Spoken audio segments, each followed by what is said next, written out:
Göbekli Tepe, unearthed in southeastern Turkey, stands as a monumental enigma. Often presented as the world's first temple, dating back nearly 12,000 years, it dramatically reshaped our understanding of early human civilization. For decades, the consensus held that settled agriculture preceded complex social structures and monumental architecture.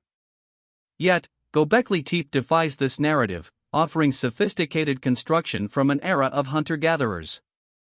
This site, with its massive carved stones and intricate layouts, prompts a fundamental question: could such an astonishing feat truly represent the beginning of human ingenuity, or does it hint at a deeper, unacknowledged past?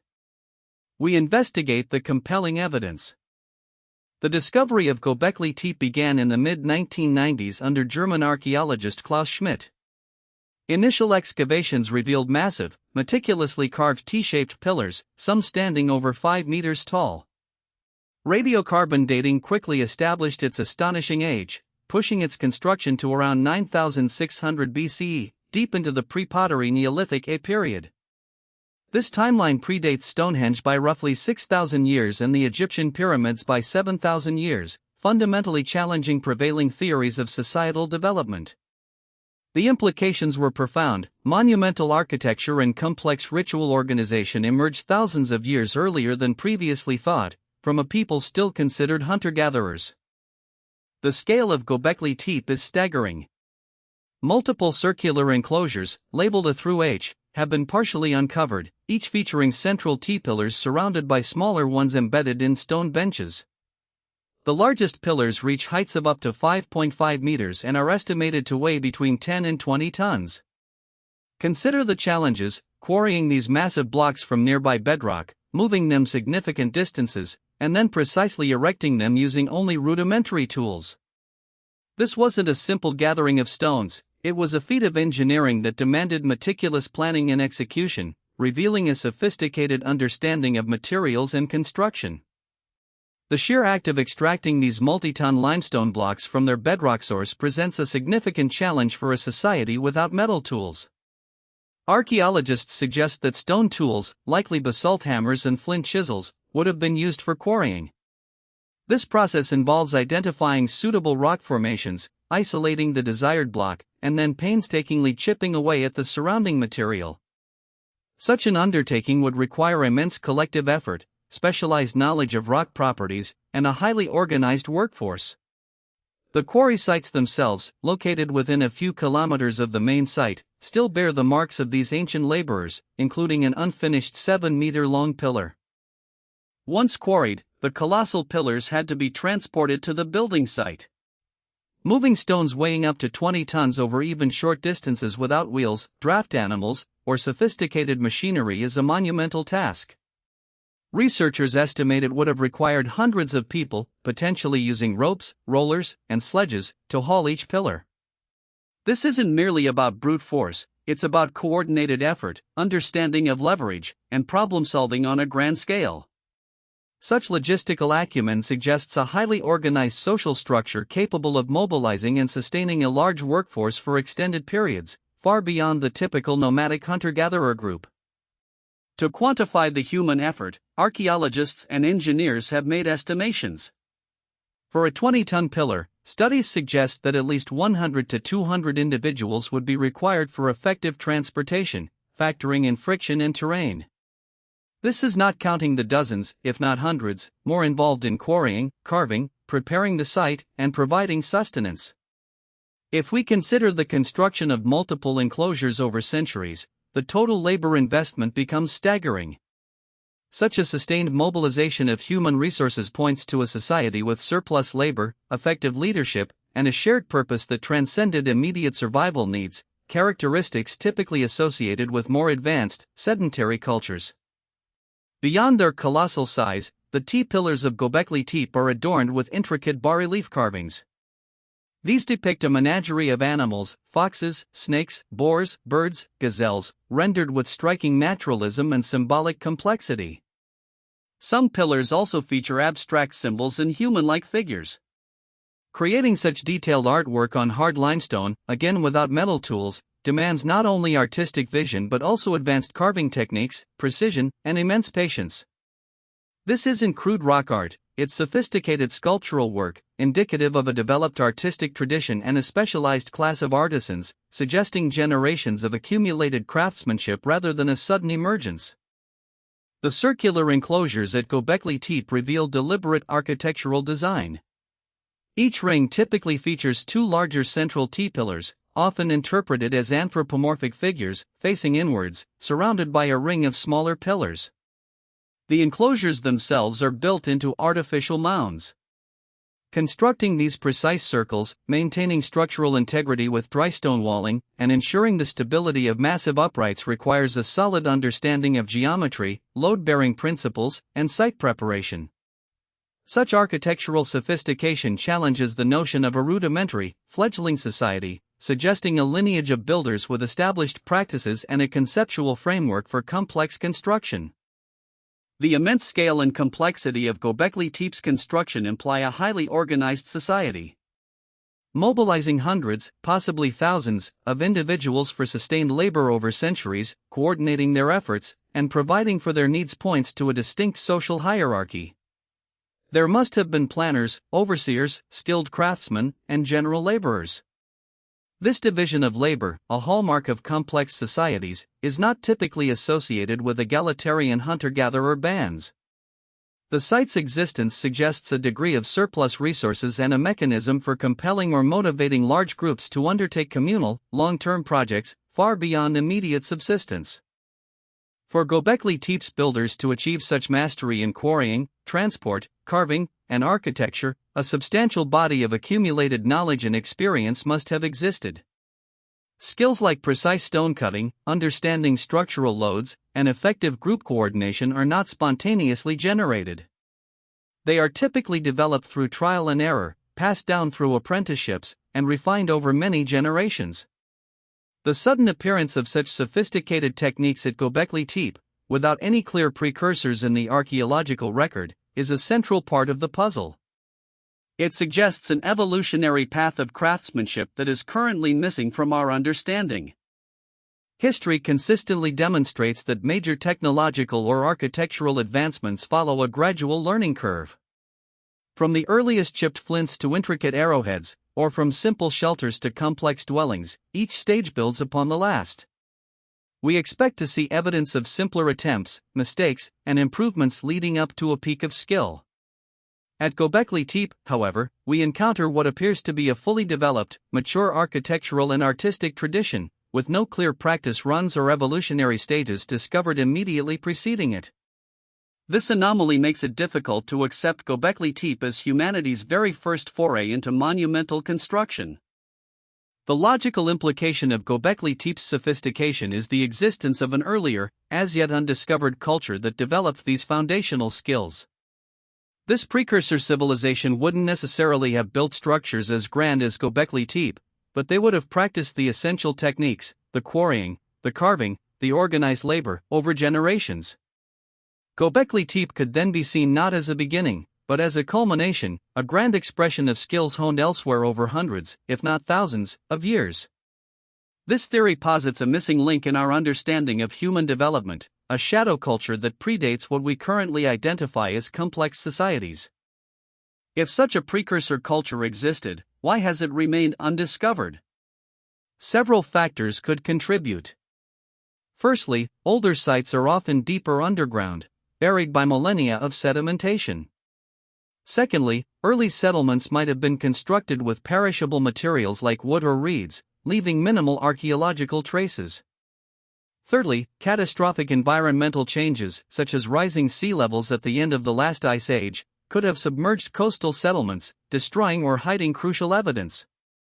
Furthermore, the sheer vastness of unexplored territory in regions relevant to Göbekli Tepe means many potential sites simply haven't been located or investigated yet. To contextualize Göbekli Tepe, we must examine what is known about the pre-pottery Neolithic A, PPNA, period, roughly 10,000 to 8,800 BCE. This era is characterized by the earliest village settlements, the initial stages of plant cultivation, proto-agriculture, and the appearance of ground stone tools. While impressive, sites like Tel Karamal in Syria or Jericho's earliest phases, with its famous tower, show a nascent stage of architectural complexity compared to Göbekli Tepe. The scale and artistic sophistication of Göbekli Tepe appear to leapfrog the developmental progression seen elsewhere, suggesting either an outlier or an influence from a tradition we have yet to uncover. The construction of Göbekli Tepe implies a level of social complexity traditionally thought to emerge after widespread agriculture and sedentary lifestyles. Scholars often link large-scale collective projects to the need for irrigation systems in farming communities or defense needs in settled towns. Yet, Göbekli Tepe appears to be a purely ritualistic center built by people who, by current definitions, were still primarily hunter-gatherers. This suggests a powerful, non-subsistence-based motivation for labor organization and resource allocation, perhaps deeply rooted in spiritual beliefs or nascent territorial claims. This shift in motivation itself might have required generations of evolving social contracts and shared cultural narratives. Let's compare Göbekli Tepe's achievements with another significant early Neolithic site, the Tower of Jericho. Dated to around 8000 BCE, the Jericho Tower is a formidable 8.5-meter stone structure, suggesting advanced organization and masonry. However, its purpose was likely defensive or observational for a growing sedentary settlement.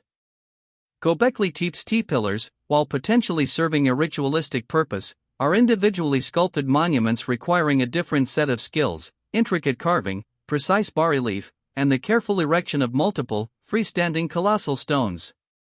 The Jericho Tower is impressive for its sheer mass and height, but Göbekli Tepe's artistry and complex arrangement of individual monumental components suggests a different lineage of craftsmanship.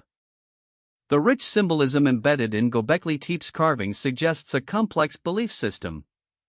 The animal depictions, often interpreted as guardians or totems, point to sophisticated mythological narratives and cosmological understanding. Such elaborate iconography and the apparent ritualistic function of the site indicate a deeply ingrained spiritual life, perhaps shared across different groups. The creation and perpetuation of such a belief system, and its translation into monumental art and architecture, is not an overnight phenomenon. It implies centuries of cultural development, shared traditions, and perhaps even a form of early priesthood or spiritual leadership, further supporting the idea of a precursor culture. While often categorized as hunter-gatherers, the builders of Göbekli Tepe exhibit capabilities usually associated with settled agriculturalists. The sustained workforce, the need for centralized planning, and the focus on non-subsistence endeavors suggest at least a partial move towards sedentism and possibly even early forms of resource management or proto-agriculture to support such projects. Some archaeologists theorize that the communal construction and feasting at Göbekli Tepe might have even acted as a catalyst for the adoption of agriculture, rather than agriculture preceding monumental building. This intricate interplay between social organization, ritual, and subsistence challenges simplistic classifications, hinting at a transitional phase more advanced than generally assumed for the era. The argument for a precursor culture rests on the principle of gradual evolution. Civilizations don't simply appear fully formed with complex skills. There's always a developmental pathway.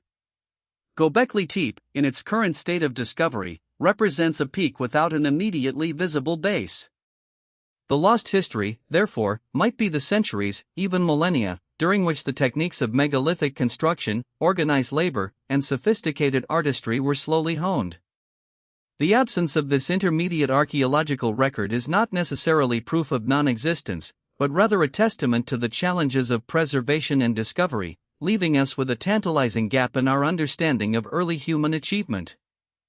Archaeological exploration, despite its advancements, has only scratched the surface of our planet's ancient past. Vast swaths of land remain unexplored, particularly in regions that could yield older sites relevant to Göbekli Tepe.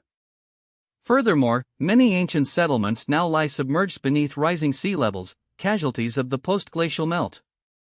The Black Sea region, for instance, once home to fertile coastal plains, could hold answers. Scientists speculate that thousands of ancient sites, potentially harboring the missing evidence of Göbekli Tepe's predecessors, might still be awaiting discovery, either beneath meters of earth or miles of water. This vast unknown encourages us to keep an open mind. Evolutionary theory, applied to human culture and technology, suggests that innovations rarely appear fully formed. Instead, they develop incrementally, with earlier, simpler forms paving the way for more complex ones. Consider the trajectory from simple flint tools to advanced microliths. If Göbekli Tepe truly marks the beginning of monumental construction and complex social organization, it represents an unprecedented leap in human history. Many archaeologists find this leap difficult to reconcile with established patterns of human development. A more consistent explanation would involve a preceding phase where these skills were practiced, perhaps on a smaller, less durable scale, leading to the grand expression seen at Göbekli Tepe. The end of the last ice age, known as the Younger Dryas, brought rapid climatic shifts around 10,800 to 9,500 BCE, coinciding with Göbekli Tepe's earliest phases. These changes, including fluctuations in sea level and significant environmental alterations, could have profoundly impacted early human settlements. Sites from this volatile period may have been less likely to be preserved, or their remnants might be buried under deep alluvial deposits from increased precipitation and flooding. This preservation bias means that archaeological visibility for earlier, potentially less robust structures is significantly lower, making it challenging to find evidence of a precursor culture even if it existed. Another perplexing aspect of Göbekli Tepe is its eventual abandonment. Around 8000 BCE, the site was deliberately buried, filled with earth, rubble, and broken tool fragments, suggesting a planned closure rather than a gradual decline. The reasons for this remain speculative, ranging from environmental changes to shifts in religious practices or the emergence of new social structures. The act of burial itself indicates a significant cultural investment and respect for the site. This abandonment further complicates the narrative. Why would such an advanced site, representing an apex of collective effort, simply be covered up? The transition away from Göbekli Tepe's type of monumental ritualism may itself be a key to understanding the broader societal shifts of the era. While Göbekli Tepe stands out, other sites in the Near East also challenge our timelines. Navali Kori, submerged by the Ataturk Dam, also features T-pillars, though less monumental and dating slightly later, around 8500 BCE. Karahan Tepe, a recently uncovered site just 30 miles from Göbekli Tepe, shows striking similarities in architectural style and iconography, potentially contemporaneous with or even older than Göbekli Tepe. These discoveries hint at a wider, interconnected network of sites sharing a common cultural tradition. They further reinforce the idea that Göbekli Tepe might be one of many expressions of a developed regional culture, rather than a singular, isolated miracle. Karahan Tepe, often dubbed Göbekli Tepe's sister site, is rapidly revealing its own set of monumental structures. Discovered in 1997 but extensively excavated only in recent years, it features over 250 T-shaped megaliths, similar in style and carving to those at Göbekli Tepe. Initial dating suggests it may be contemporaneous or even slightly older than some phases of Göbekli Tepe. The presence of such a large, complex site in close proximity suggests that the culture responsible for these structures was not confined to a single location. This strengthens the argument for a regional tradition, implying a shared knowledge base and a common evolutionary path for these sophisticated building and artistic practices. Traditionally, the markers of civilization include urban centers, writing systems, metallurgy, stratified societies, and monumental architecture. Göbekli Tepe presents the monumental architecture and clear evidence of social stratification and organized labor, but largely predates settled urbanism, writing, and metallurgy. This forces us to re-evaluate our definitions.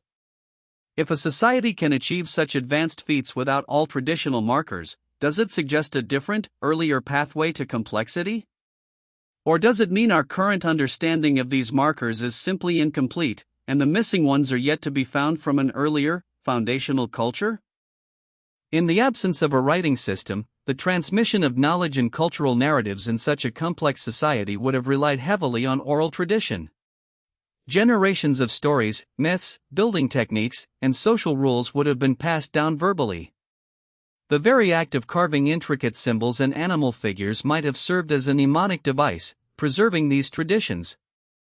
For the sophisticated skills seen at Göbekli Tepe to have been maintained and even enhanced over centuries, a robust and dedicated system of oral transmission would have been essential. This also points to a deeply cohesive and enduring culture, suggesting a long prehistory of shared identity and wisdom. Göbekli Tepe profoundly challenges the conventional linear model of human progress, where agriculture leads to sedentism, which then leads to complex societies and monumental construction. Instead, it proposes a different trajectory, one where complex ritual centers might have spurred social organization and even indirectly, the need for increased food production. But even in this revised model, the question of how remains. How did they attain the skills?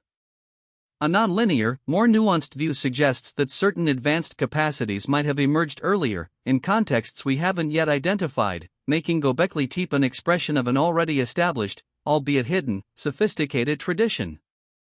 One intriguing hypothesis for a precursor culture involves early maritime societies. During the late Pleistocene and early Holocene, vast coastal plains, now submerged, would have been highly resource-rich environments.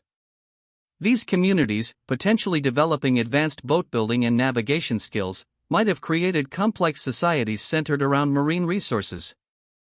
Such cultures could have developed advanced organizational and technological skills, which, when environmental changes forced them inland, were then applied to monumental land-based projects like Göbekli Tepe. The evidence, however, lies beneath the waves, making discovery incredibly challenging. The archaeological community largely agrees on Göbekli Tepe's unprecedented significance, though interpretations vary regarding its beginning status. Some maintain it is a genuine emergent phenomenon, a testament to the unexpected capabilities of hunter-gatherers under specific social and environmental pressures. Others, echoing the sentiments explored here, acknowledge the extraordinary level of skill and organization, implicitly or explicitly suggesting that generations of cultural and technological development must have preceded it. As Dr. Lee Clare from the German Archaeological Institute noted, the site itself is a paradox, and understanding it requires looking beyond simplistic models. The consensus is evolving, continually shaped by new discoveries and interdisciplinary insights. The T-shaped pillars themselves remain a captivating mystery. While widely interpreted as stylized anthropomorphic figures, perhaps representing deities or ancestors, their abstract form leaves much open to interpretation. Some theories suggest they acted as celestial markers, connecting earthly rituals to astronomical observations. Others propose they embody complex narratives, their carvings acting as a primitive form of storytelling. Whatever their precise meaning, the uniformity of their design across multiple enclosures and even at Karahan Tepe speaks to a deeply shared cultural understanding and a consistent iconographic tradition that would have been nurtured and passed down over a long period, again implying a foundational culture. Regardless of whether Göbekli Tepe marks an absolute beginning or a culmination, its existence undeniably elevates our understanding of early human ingenuity. It demonstrates that our ancestors, far earlier than previously conceived, possessed the capacity for complex planning, massive communal undertakings, sophisticated artistry, and profound spiritual engagement. This forces us to reconsider the intellectual and social capabilities of primitive societies. If these skills were indeed developed over generations by an earlier culture, it suggests that complex human societies and monumental achievements are a far older and more recurring phenomenon than our current archaeological record fully reveals. The search for human origins is an ongoing journey, often fraught with paradigm shifts and unexpected discoveries. Göbekli Tepe is one such paradigm shift, forcing us to question previously held assumptions about the development of civilization. The idea that it may not be the true beginning, but rather a spectacular early milestone in a longer, more intricate story, opens up new avenues for research and exploration. It compels us to look deeper, both literally into the earth and metaphorically into our theories, for the elusive evidence of those who perhaps honed the skills that enabled Göbekli Tepe to rise from the Anatolian plains.